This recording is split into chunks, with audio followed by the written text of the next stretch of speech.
there! Thanks for tuning in for part 2 of my video series. In the previous video, I talked about my goals for growing a vegetable garden, and we got to take a first look at the empty plot. But now, it's time to get to work!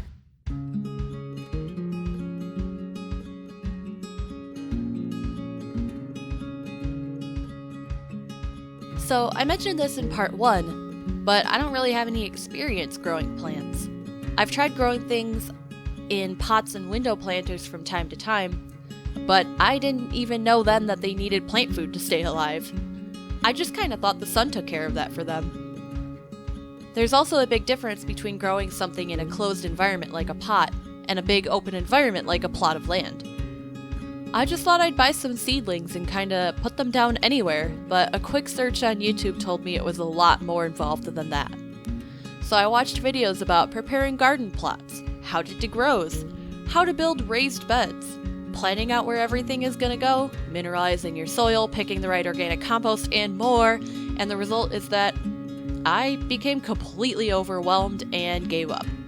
So feeling somehow less prepared than I was before, I just decided to dig my plot into a bunch of rows and see what I could fill them up with. So my partner and I used some twine to divide the plot into paths and rows. We shoveled out a lot of dirt from the path segments and piled it up into the row segments. Once the dirt was piled into rows, we scattered it and broke apart clumps of dirt, pulled out rocks and any debris we found, and did our best to get the weed root clumps that were everywhere. One thing that I realized might be a problem is how quickly the weeds had already regrown.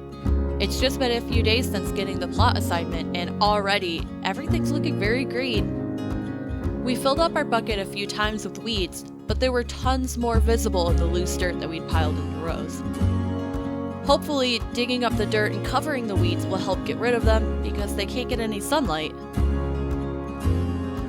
We also spent some time stomping on the paths just to kind of get some loose dirt compacted down. This whole process took 2 days, but we were able to dig the plot into 9 beds. 7 of them are just regular rows and 2 are a little bit wider. I'm still not sure exactly what's going to go in the garden, and it'll be interesting trying to get everything there on my bike. So figuring out how to fill this space with plants is the next step. See you next time!